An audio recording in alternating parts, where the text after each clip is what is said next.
Hello children. Today we are going to study about World Heritage. 2.6 page number 75. Open your book. We study. A World Heritage Site is a site determined by the United Nations Educational, Scientific and Cultural Organization UNESCO to have significant cultural or natural importance to humanity. Now, World Heritage वारसा स्थळांचे हक्क किंवा जग असं म्हणूया आपण त्याला. वारसांचे विश्व असे दुसरं नाव आहे त्याला.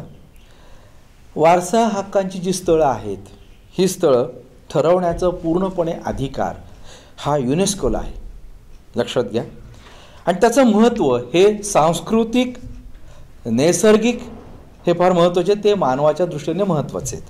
As such the sites are protected and mentioned by the International World Heritage Program, which is administered by the UNESCO World Heritage Committee.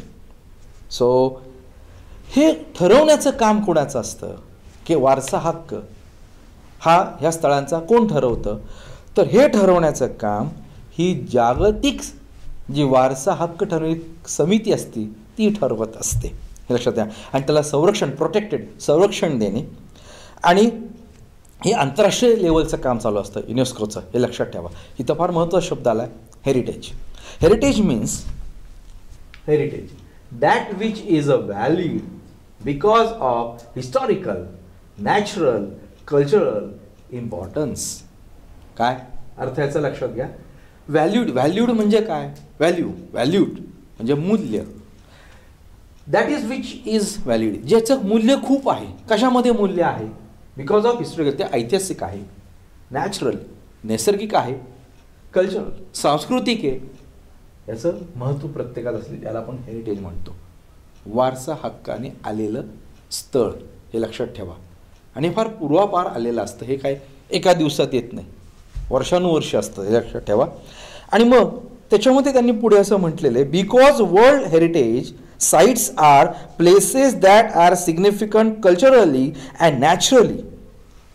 जी ठिकाणं आहेत त्याचं महत्त्व काय आहे, तर त्याचं एक महत्त्व आहे ते म्हणजे सिग्निफिकंट म्हणजे महत्त्व, इम्पॉर्टन्स. कल्चरली, कल्चर म्हणजे सांस्कृतिक, आणि नॅचरली म्हणजे नैसर्गिक सौंदर्य. दे व्हॅरी, VARY, व्हॅरी हे शब्द लक्षात, व्हेरी नाही, हा व्हॅरी आहे. व्हॅरी म्हणजे भिन्न, different in size, in type, and include forests, lakes, monuments, buildings and cities. बघा, वेगवेगळ्या प्रकारची भिन्नता असणारी, की ज्यात कशामध्ये भिन्नता आहे, इन डिफरंट साईज. तर पहिले त्याच्यामध्ये समाविष्ट होतं इन्क्लूड, समाविष्ट करणे, फॉरेस्ट जंगल, लेक्स म्हणजे तळं, सरोवर, मॉन्युमेंट्स म्हणजे स्मारक, बिल्डिंग्स इमारती, अँड सिटीज शहर. World heritage sites can also be a combination of both cultural and natural areas. जागतिक जे स्थळं आहेत त्या स्थळांमध्ये, हे लक्षात ठेवा, याचं कॉम्बिनेशन ऑफ बोथ, दोघांचं पण मिश्रण असू शकतं, म्हणजे मिश्रित असू शकतात. त्याच्यामध्ये सांस्कृतिक पण असतं, नैसर्गिक पण असतं. फॉर एक्झाम्पल, उदाहरणार्थ माउंट हॅशन. बघा, हे कुठे आहे? हॅशन कुठं आहे? इन चायना, चीनमधलं आहे हे ठिकाण. कोणतं? Mount Huashan is a site with significance to human culture because it played a role in historical Chinese art and literature. म्हणजे चीनच्या सांस्कृतिक आणि नैसर्गिक या दोन्ही ठिकाणी ते खूप महत्त्वाची भूमिका बजावत असतात त्यांच्या दैनंदिन जीवनामध्ये सुद्धा, हे लक्षात घ्या. आणि आर्ट अँड लिटरेचर, आर्ट या शब्दाचा अर्थ लक्षात ठेवा म्हणजे कला, आणि लिटरेचर म्हणजे साहित्य, याच्यामध्ये त्याचं खूप महत्त्व असतं. The mountain is also significant because of its physical landscape characteristics म्हणजे काय? वैशिष्ट्ये. आता पर्वतसुद्धा फार महत्त्वाचं भूमिका बजावत असतात. त्याचं कारण असं आहे की ते त्यांची जे लँडस्केप आहे त्याचा विस्तार आहे मोठ्या प्रकारात, पर्वतांचा, ते त्याचं वैशिष्ट्य असतं आणि ते सुद्धा त्याचं महत्त्व असतं त्याचं, हे लक्षात ठेवा. First point, history of world heritage site.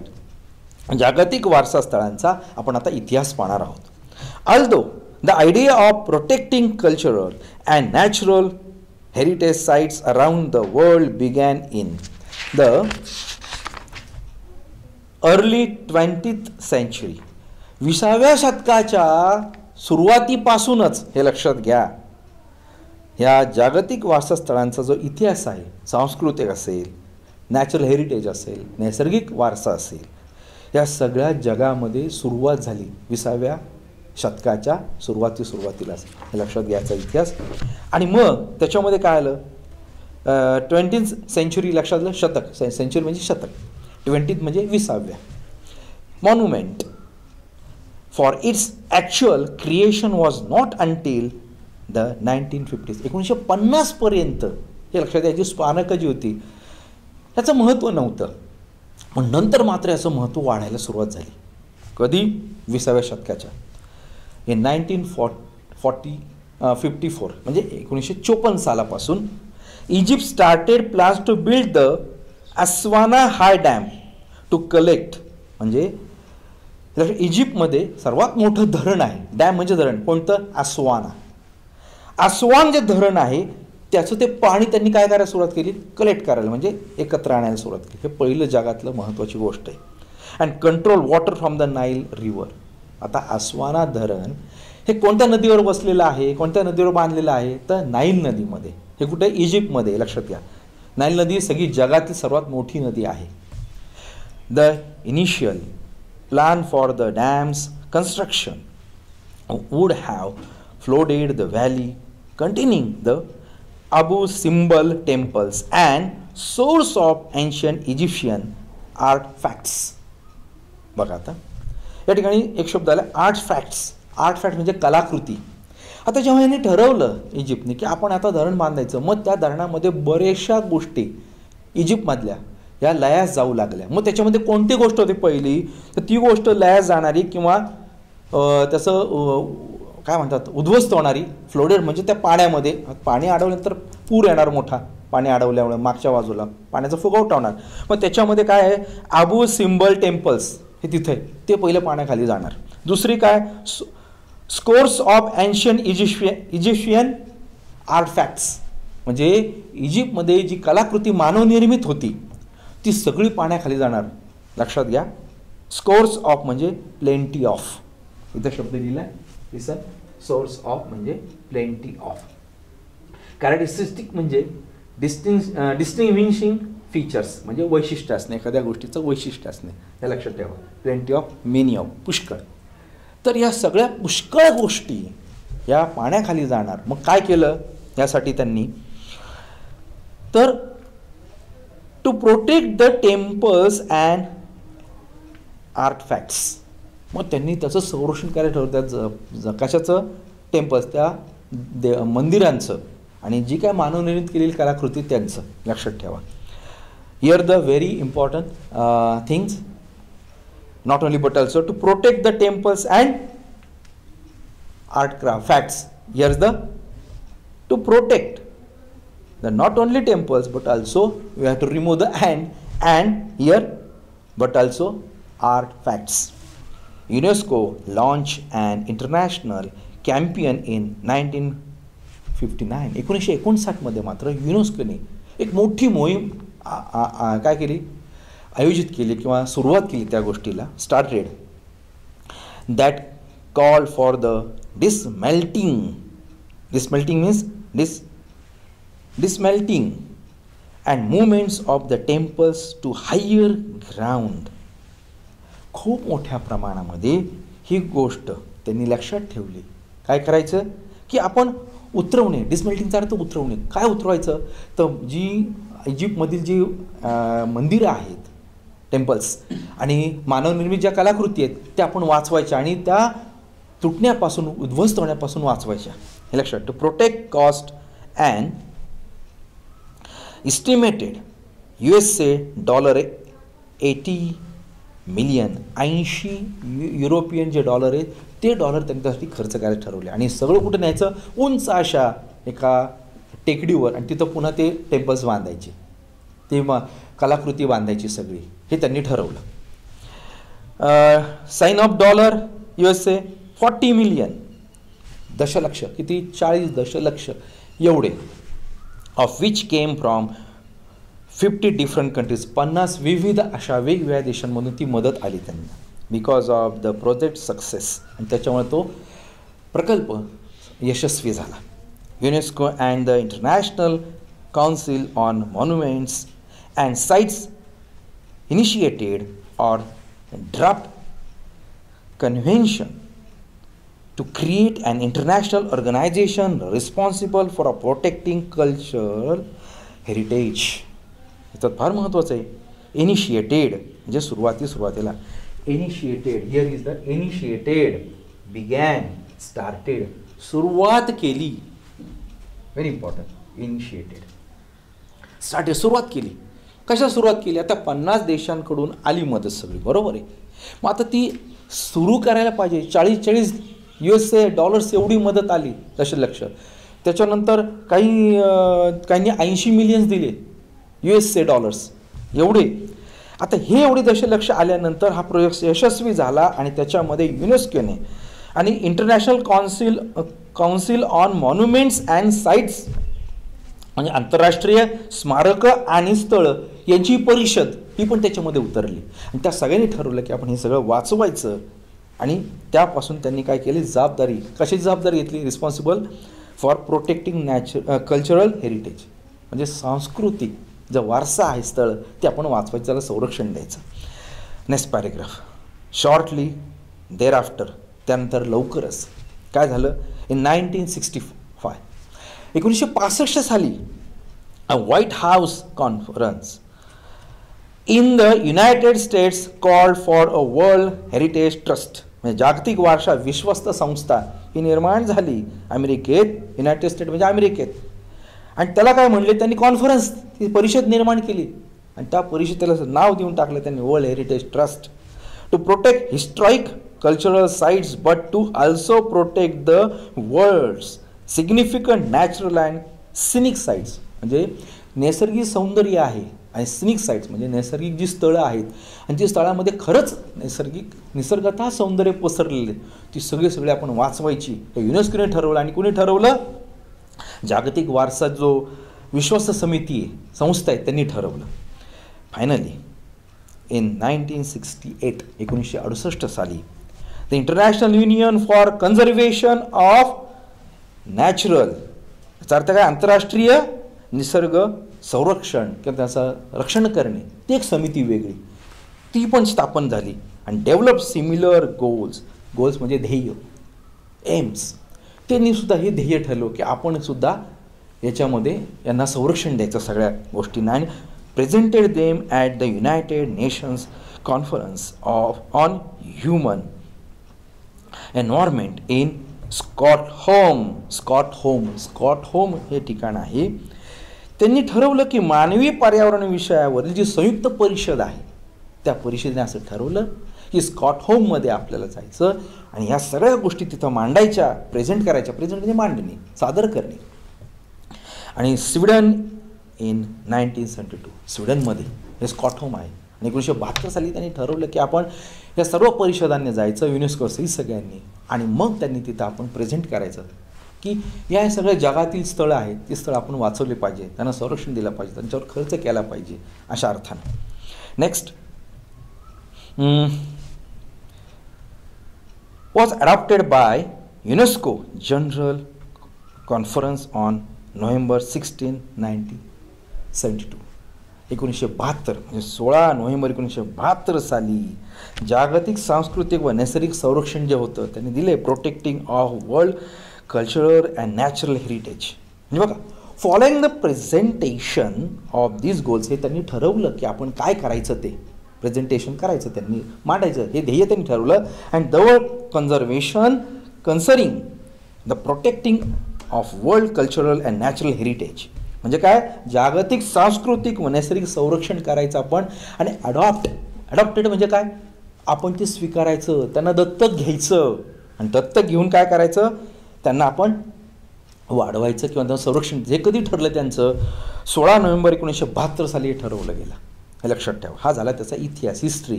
आता next point, the world heritage committee. आता जागतिक जी वारसा समिती आहे ती कशी निर्माण झाली, कसं त्यांनी काम केलं ते बघा.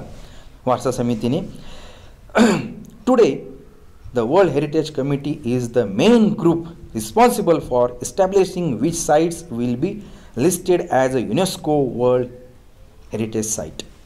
आता आज जगामध्ये ही जी समिती आहे, जागतिक वारसा समिती जी आहे, या समितीचे मेन जो ग्रुप आहे ते जे जबाबदारी घेतात ते, तर ती जबाबदारी घेताना which site will be listed, मग कोणकोणत्या यादी करायची त्याची, कोणकोणत्या यादीमध्ये आपण नावं, कोणती स्थळे घ्यायची, हे त्यांनी ठरवलं. कुणी? युनेस्को वर्ल्ड हेरिटेज या समितीनं, लक्षात ठेवा. आणि मग the committee meets once a year, वर्षातून एकदा त्यांनी सभा घ्यायची, एकत्र भेटायचं. And consist of representatives for 21 state parties. 21 म्हणजे देश आहेत सगळे, त्या 21 तिथले राज्य आहेत, त्या स्टेट पार्टीजने एकत्र यायचं, त्याच्यावर चर्चा करायची, डिस्कशन करायचं सगळं, आणि ठरवायचं की ही आहे की नाही वारसा स्थळ, हे लक्षात ठेवा. That are elected for 6 year terms by the world heritage centre general assembly. जागतिक वारसा केंद्राच्या सर्वसाधारण कायदे मंडळाची एक समिती होती, ती समिती स्थापन केली आणि त्यांच्यापुढे ते सगळं मांडायचं. आणि हे 6 वर्षासाठी काम झालं, 6 years. ही समिती किती वर्ष काम करणार? 6 वर्ष काम करणार, 6 years, हे लक्षात घ्या. हां, हे सगळं ते प्रेझेंट करणार की कशा प्रकारे आपण त्या यादीमध्ये ह्या सगळ्या स्थळांना घ्यायचं.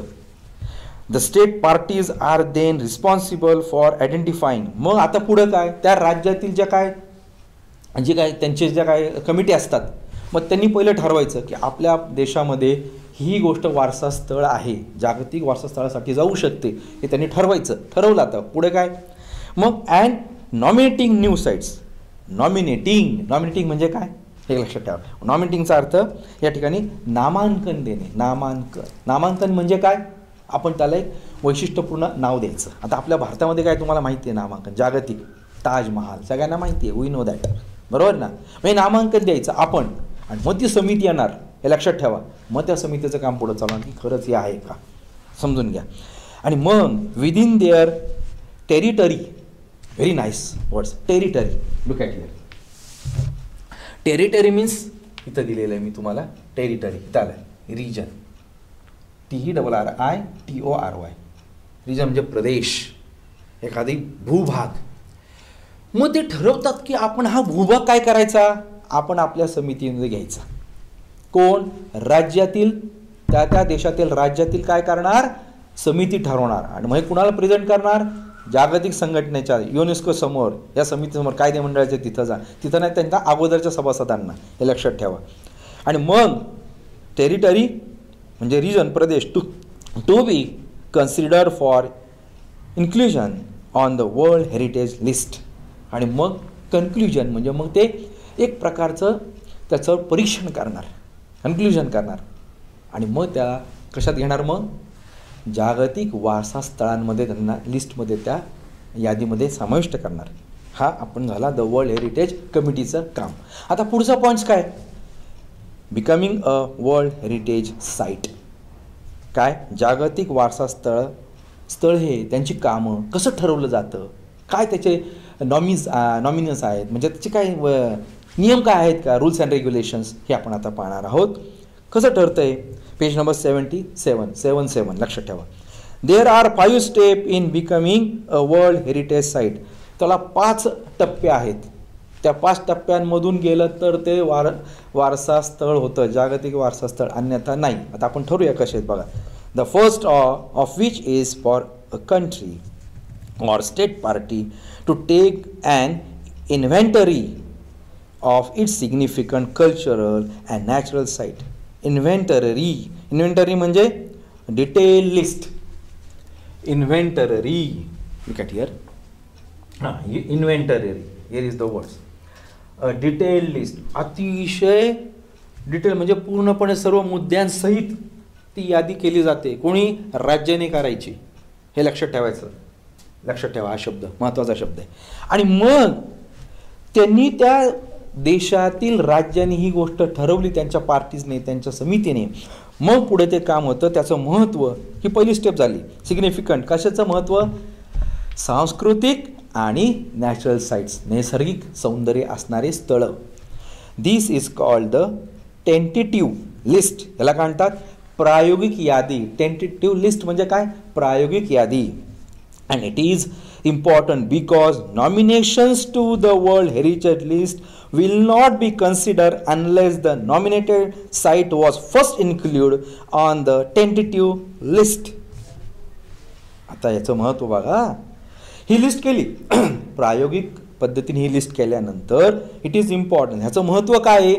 त्याचं कारण असं की nominations to be world heritage list, जागतिक वारसा स्थळामध्ये या समितीला जेव्हा ही लिस्ट जाते, त्याच्यामध्ये नाव ॲडेड केलं जातं, तेव्हा मग ते काय करतात? ही प्राथमिक प्रायोगिकच त्यांची पण असते लिस्ट, लक्षात द्या, फायनल करत नाही. मग पुढे सेकंड, दुसरा मुद्दा काय? आता हे केलं, टेंटेटिव्ह लिस्ट केली. Next, countries are then able to select sites from their tentative list to be included on a nomination files.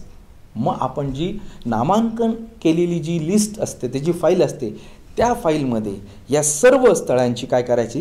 प्रायोगिक तत्वाने त्याची एक यादी करून ते फाईल तयार करायची. हे लक्षात द्या. पहिलं राज्य करतं, नंतर समिती येते, समिती करून मग ते त्याच्यापुढे तिसरी स्टेप झाली, 2 स्टेप काढल्या. Third step is a review of the nomination filed by 2 advisory bodies consisting of the International Council on Monuments and Sites and the World Conservation Union, who then make recommendations to the World Heritage Committee. खूप मोठी वाक्य आहे. तिसरा टप्पा हा आपण समजून घेऊया की आता रिव्ह्यू म्हणजे परीक्षण करणे. रिव्ह्यूचा अर्थ मागाशी शिकवलं तुम्हाला की परीक्षण करणे. तर काय परीक्षण करायचं? हे जी फाईल तयार केली ही कुठे जाते? जे विद्वान लोक आहेत त्या विद्वान लोकांच्या समोर ती फाईल ठेवली जाते. मग ते जागतिक स्मारके आणि स्थळे ही जी परिषद आहे त्यांची, कोणतं? International council on monuments and sites, आणि दुसरी कोणती आहे? द वर्ल्ड कन्झर्वेशन युनियन, जागतिक संरक्षण समिती. या 2 समितीवर ही फाईल आली तिसऱ्या स्टेपमध्ये, लक्षात घ्या. आणि मग who then make recommendations to world heritage committees. Recommendations फार महत्त्वाचा शब्द. रेकमेंडेशन्स, सजेशन्स, सूचना देणे. बघा, मग ही फाईल त्यांनी पाहिल्यावर ती समिती, सल्लागार समिती ठरवते की आपण आता याला पुढे सुचवू शकतो की आपण ही स्थळं होऊ शकतात. मग आता 3 स्टेप झाल्या. आता पुढची स्टेप मुलांनो, पुढची स्टेप काय त्यांची? तर पुढची स्टेप अशी आहे, the world heritage committee meets once a year to review this recommendations and decided which site will be added to the world heritage list. आता 1 वर्षानंतर ही मीटिंग बसते त्यांची, पुन्हा मीटिंगमध्ये येतात. ओके, आल्यानंतर मग ते ठरवतात काय की आपण जी लिस्ट काढलेली आहे फायनली 3 स्टेप नंतरची, मग ती सगळ्यांसमोर मांडली जाते. सगळ्या जगातील जे मेंबर्स असतात त्या कमिटीमध्ये त्यांच्यापुढे ती मांडली जाते आणि मग ठरवतं ह्याला आपण फायनली घ्यायचं का. टेंटेटिव्ह नाही, आता फायनलकडे गेले ते, फायनली घ्यायचं का, मग ते ठरवतात 4थ्या स्टेपमध्ये. आणि 5व्या स्टेपमध्ये, the final step in becoming a world heritage site is determining whether or not a nominated site meats at least one of the 10 selection criteria. Criteria म्हणजे कसोटी, हे लक्षात घ्या. आणि मग या ते मग पुन्हा 5व्या स्टेपला काय करतात? 10 अशा कसोट्या त्या पुढे मांडतात. मग त्या कसोट्यांमध्ये हे स्थळ बसतं का, ते वारसा हक्काचं स्थळ, जर त्यात ते बसलं तर फायनली 5व्या स्टेपला इट्स ओके. मग आपण ते काय करतात? वारसा हक्कामध्ये समाविष्ट करून देतात. ती जबाबदारी सगळी त्या देशाची, कंट्रीची आणि कुणाची? युनेस्को आणि त्यांच्या सगळ्या समित्यांची. हे लक्षात ठेवा. If the site meats this criteria, जर का ती त्याच्यामध्ये सिलेक्ट झाली, त्या कसोटीमध्ये बसली, बघा, it can then be inscribed on the world heritage list. आणि मग टू इन्स्क्राईब्ड, यादीत नाव समाविष्ट केलं जातं त्याचं. To print, to write or to, लक्षात आलं तुमच्या, त्याच्यात ते लिहिलं जातं, त्याच्यात ते आणलं जातं आणि फायनली ते ठरवलं जातं. Once a site goes through this process and is chosen. आणि मग या दृष्टिकोनातून जाऊन मग त्याच्यातून गेल्यानंतर ताऊन सुलाखून म्हणूया आपण, गेल्यानंतर काय होतं मग ते फायनली होतं, त्या लिस्टमध्ये त्यांची नावं ॲड केली जातात. It remains the property of the country on whose territory it sites. म्हणजे ही सगळी संपत्ती जी आहे त्या देशाची, त्या राज्याची तर आहेच, बट इट ऑल्सो, पण तरीसुद्धा पुढे जाऊन काय becomes consider within the international committee. आंतरराष्ट्रीय जे सगळी समिती आहे त्या समितीची पण जबाबदारी होते, रिस्पॉन्सिबिलिटी होते की आपली प्रॉपर्टी ही सगळी देशाची त्या आणि संपूर्ण जगाची. हा पॉईंट इथं क्लिअर झालेला आहे. पुढचा पॉईंट, फोर्थ पॉईंट आहे types of world heritage sites. जागतिक वारसास्थळांचे प्रकार, टाईप लक्षात ठेवा. आता कोणकोणत्या प्रकारचे आहेत? As of 2009 there are 890 world heritage sites that are located in 148 countries. Map बघा, 2009 जवळपास 890 जागतिक स्थळं झालेली आहे संपूर्ण जगामधून शोधून काढली. आणि त्याच्यात किती देशांचा समावेश आहे? तर 148 देशांचा समावेश आहे नकाशानुसार. 689 of these sites are cultural and include places like the Sydney Opera House in Australia and the Historic Center of Vienna in Austria. बघा, आता पहिलं जे आहे कुणाचा समावेश झाला? सांस्कृतिक आणि नैसर्गिक जी स्थळं आहेत त्याच्यामधला पहिला जो आहे तो म्हणजे सिडनी ओपेरा हाऊस. हा ऑस्ट्रेलियामधला ऑस्ट्रिया. याच्यामधला कोण आहे?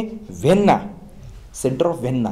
लक्षात ठेवा, तो ऐतिहासिक स्थळ आहे. त्या ऐतिहासिक स्थळ आहे, ऐतिहासिक लक्षात घ्या. त्या ऐतिहासिक स्थळाला महत्त्व आहे, त्याचा समावेश झाला. 176 are natural and feature such location as the USA. 176 जी ठिकाणं आहेत ती अमेरिकेतील आहेत.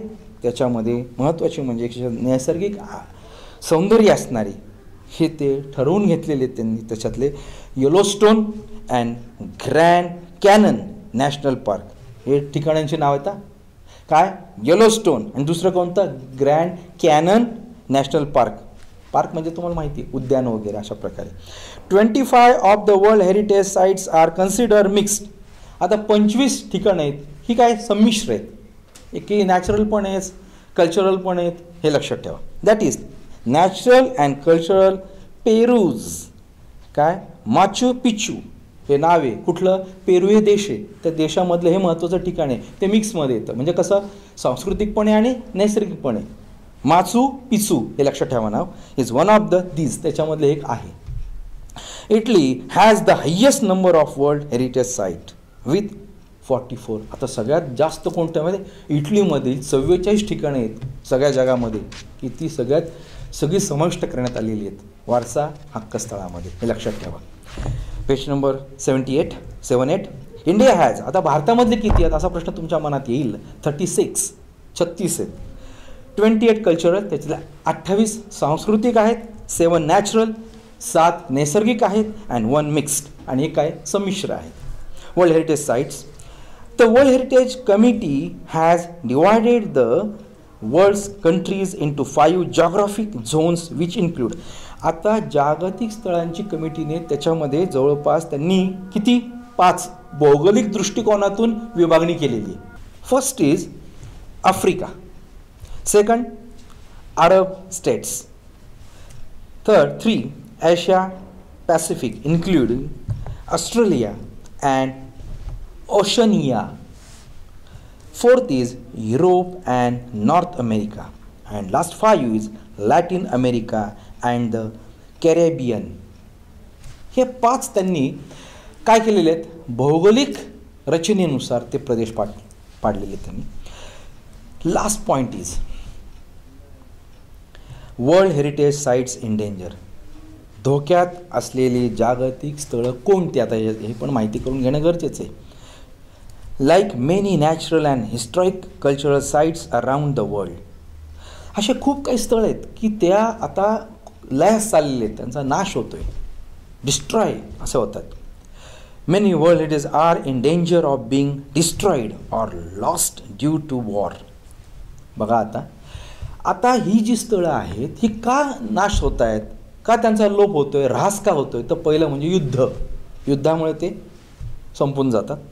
त्यानंतर पॉचिंग, अतिक्रमण, नॅचरल डिझॅस्टर म्हणजे आपत्ती, नैसर्गिक आपत्ती, पूर आले, भूकंप झाले, सगळे खलास म्हणजे ते वाया जातात सगळे ते स्थळं, जागतिक स्थळं ही. आणि पुढे जाता कोणते आपत्ती कोणती असतात निसर्गात, अर्थक्वेक्स म्हणजे काय, भूकंप. अनकंट्रोल अर्बनायझेशन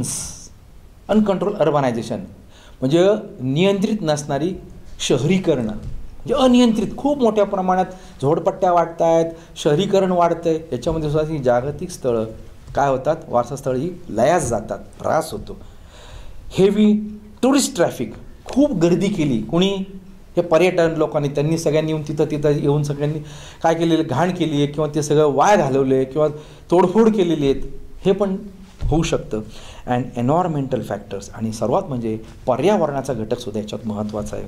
त्याच्यामध्ये उदाहरणार्थ एअर पोल्युशन, हवेचं प्रदूषण, अँड ॲसिड रेन, आणि पर्जन्य म्हणजे काय त्याला आम्लपर्जन्य, हे त्याच्यावर येऊ शकतं. त्याच्यामुळे world heritage sites that are in danger are inscribed on a separate list of World Heritage Sites in danger, which allows the World Heritage Committees to allocate research from the World Heritage Fund to that site. 5-6 ओळींचा हा paragraph झाला जवळपास. ही ओळ म्हणजे सावकाश समजून घ्या. त्यांनी काय सांगितलं आहे की वर्ल्ड हेरिटेज साईट्स, जागतिक स्थळं जी आहेत, that are in danger are inscribed on a separate list. या सगळ्यांना त्यांनी वेगळं काढल्याने एक वेगळीच त्याची यादी तयार केली. ओके, यादी तयार केल्यानंतर which allows the world heritage committee to allocate